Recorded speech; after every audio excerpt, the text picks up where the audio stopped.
বিসমিল্লাহ ভিয়া।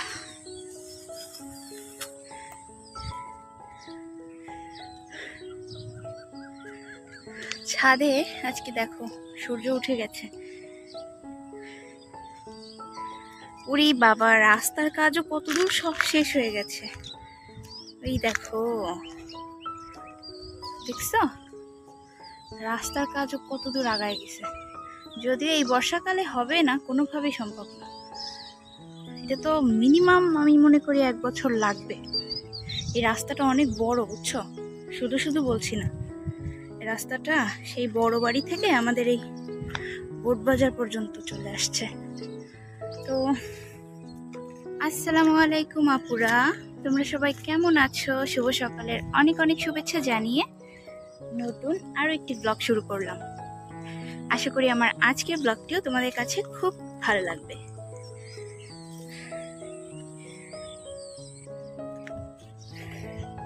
ছাদে একটু আসলাম একটা গার্বেজ ফেলতে, এখন আবার বাসায় চলে যাই। বাচ্চারা বাসায়, বাট আজকে রোদ ঝলমলে দিন, এটা দেখে খুবই ভালো লাগছে আমার। চলো বাসায় যাওয়া যাক। আপুরা লাচ্চা সেমাই রান্না করব, এই জন্য দেখো হাঁড়িতে দুধ জাল হচ্ছে। মানে ফ্লেমটা একটু কমায় রাখছি, সেমাইটা দিব তো। লাচ্চা সেমাইতে অত বেশি জাল দেয়া লাগে না। আর আমি আবার আজকে একটু বাইরে বের হব। আমার ছোট বোনের এসএসসি পরীক্ষা চলছে, আজকেই লাস্ট, তো ভাবলাম আজকে ওকে একটু সঙ্গ দেই, ওর সাথেই যাব। আর আমার ছোট ছেলেটা আবার আমার আম্মুর কাছে, তাই ভাবলাম যে আমার আম্মুর ছোট মেয়েটার একটু আমি হেল্প করি, ওর স্কুল পর্যন্ত ওকে দিয়ে আসব। তো ওখান থেকে হয়তো বা বাসায়ও যেতে পারি, সেটা হয়তো সামনে দেখতে পারবে তোমরা। তো চলো এখন সেমাইটা রান্না করে নিই।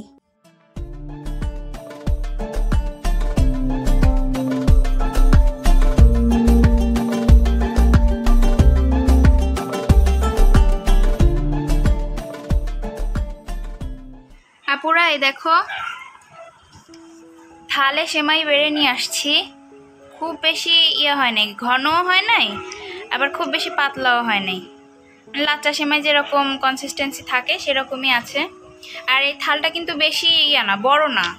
মানে প্লেটের সাইজটা দেখলেই তোমরা বুঝতে পারবা, এই যে কার্টুন টার্টুন দেয়া, এগুলো কিন্তু বাচ্চাদের খাবার জন্য এই প্লেটগুলো তৈরি হয়। এটা রান্না করলাম, এখন ছেলেকে খাওয়াবো। এই যে ছেলে কিন্তু আমার কাছেই বসে আছে খাওয়ার জন্যে। এই ফ্যানের নিচে একটু আনলাম, এই থালে বাড়ছি হচ্ছে এই জন্যে যে একটু ফ্যানের নিচে তাড়াতাড়ি জুড়াবে, খাওয়াতে পারবো ছেলেকে।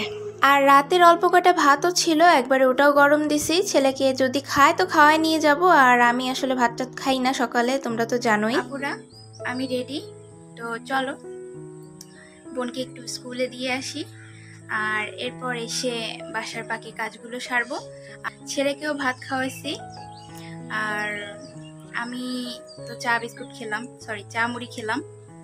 তো তোমরা ভেবো না যে আবার ছেলেকে কি করলাম, কোথায় রাখলাম। তো ছেলেকেও সাথে নিয়ে যাচ্ছি, আর ওর খাওয়া দাওয়া কমপ্লিট। চলো যাই।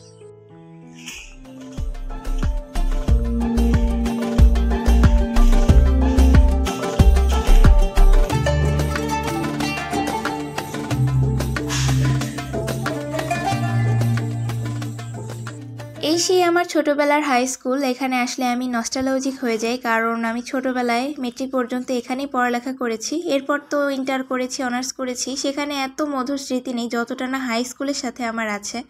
তো এখানে আমার বোনের সেন্টার পড়েছে, তাই আসছিলাম। আর এখন ভাবছি আমার আব্বু আম্মুর বাসায় যাব, আমার বাসায় যাব না।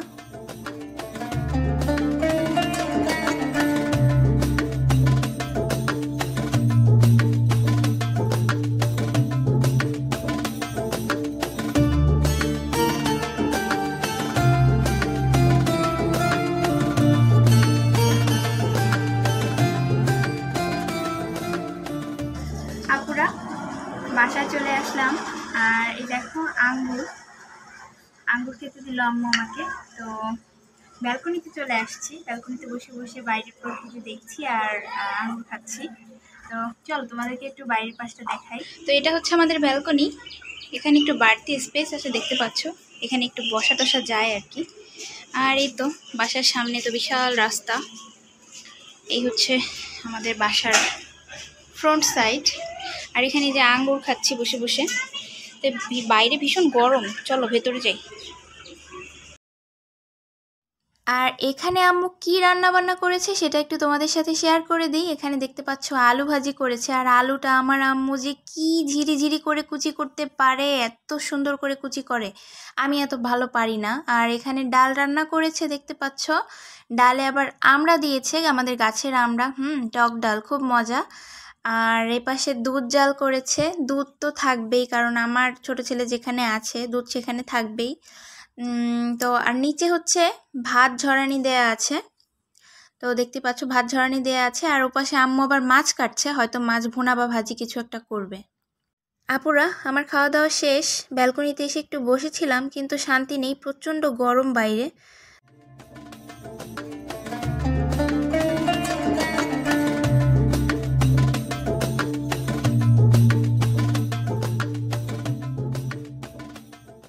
আসসালামু আলাইকুম আপুরা, গুড ইভিনিং। বিকাল হয়ে গেছে, আমি আমার বাসায় চলে এসেছি। আর বাসা থেকে আমার আম্মু আমাকে কি কি দিল সেটা একটু তোমাদের সাথে শেয়ার করার জন্য ব্যালকনিতে এসে বসেছি। তো দেখো, ব্যালকনিতে এখন সূর্যটা একদম ডুবে যাচ্ছে, আর বাইরে তো বাতাস ছেড়ে দিয়েছে। চলো তোমাদেরকে আগে একটু বাইরে দেখিয়ে দিই। এই দেখো, বাইরে কিন্তু অলরেডি বাতাস ছেড়েছে, আর ওপাশটাতে সূর্য মামা ওই যে একেবারে ছোট্ট হয়ে গেছে, একদম একটা ছোট আমার কোয়েল পাখির ডিমের কুসুমের মতো। এখনই ডুবে যাবে, একটু পরেই ডুবে যাবে। তো একদম লাস্ট পর্যায়ে বিকালের আমি ব্যালকনিতে এসে বসেছি। চলো তোমাদের সাথে শেয়ার করি আম্মু কি কি পাঠালো। এই দেখো আপুরা, এখানে এই বক্সটা একটু ছোট সাইজের হয়ে গেছে, একদম সেটে মানে ঢাকনাটা দিয়ে দিয়েছিল আম্মু। তো আমি ঢাকনাটা একটু খুলতে গিয়ে মানে ছিটকে পড়ে যাওয়ার মতো অবস্থা হয়েছে, তো আর ঢাকনা দেইনি আমি। এটা হচ্ছে মোচা ভাজি, আমাদের ওই যে বিয়ের সময় গ্রাম থেকে যারা এসেছিল গেস্ট তারা এনেছিল। আর এখানে দিয়েছে বাবারে, এই দেখো মাছ ভাজি, তেলাপিয়া মাছ সম্ভবত, আর বেগুন ভাজি। মানে আমার রাতে মোটামুটি রান্নার করা লাগবে না, একার সংসার, তো আর কি রান্না করা যায় বলো, যা পাই তাই খাই। এখানে আছে আম, এটা কিন্তু পাকা, এটাও পাকা, এই যে দাঁড়াও দেখাচ্ছি, এই দেখো চাপ দিলে ডেবে যাচ্ছে, এটা কিন্তু পাকা। এই দুটো পাকা আম, আর এটা দিয়েছে ফ্রিজের কাঁচা আম, এটা কিন্তু কাঁচা মিঠা আম। একদিন ভর্তা করব তোমাদের সাথে, হয়তো বা কালকেই করতে পারি। এটা কাঁচা মিঠা আম, আমাদের দেশের আম। আর এই দুটো কিন্তু আমাদের গাছের আমরা, কথা বলতেই আমার জিহ্বায় জল চলে আসছে। গাছের আমরা, আর এটা কাঁচা মিঠা আম, আর এই দুটো পাকা আম। তো পেঁপেও দিতে চেয়েছিল, তবে আজকে আর আমি পেঁপে আনিনি, কারণ কত পেঁপে খাওয়া যায় বলো, আগের দিনও খেয়েছি, এখন আজকে আর আনিনি, বলেছি ওটা তোমরা খাও। আর আমাকে এই যা দিয়েছে আজকে রাতে, আর কিছুই আর রান্নাবান্না করার নেই, এই যা দিয়েছে এতেই আমার রাত পার হয়ে যাবে আলহামদুলিল্লাহ। তো আপুরা, তোমরা দেখে নিলে কি কি খাবার নিয়ে আসলাম বাসা থেকে।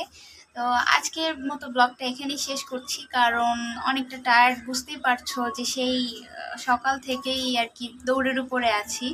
তো আর আজকের মতো ব্লগটা এখানেই শেষ করছি, কারণ অনেক টায়ার্ড আমি। লিটারালি দেখো আমার চুলগুলো ভিজে গেছে ঘামে। তো ইনশাল্লাহ দেখা হবে আগামীকাল, সে পর্যন্ত সবাই সুস্থ থাকো, ভালো থাকো, আল্লাহ হাফেজ, আসসালামু আলাইকুম।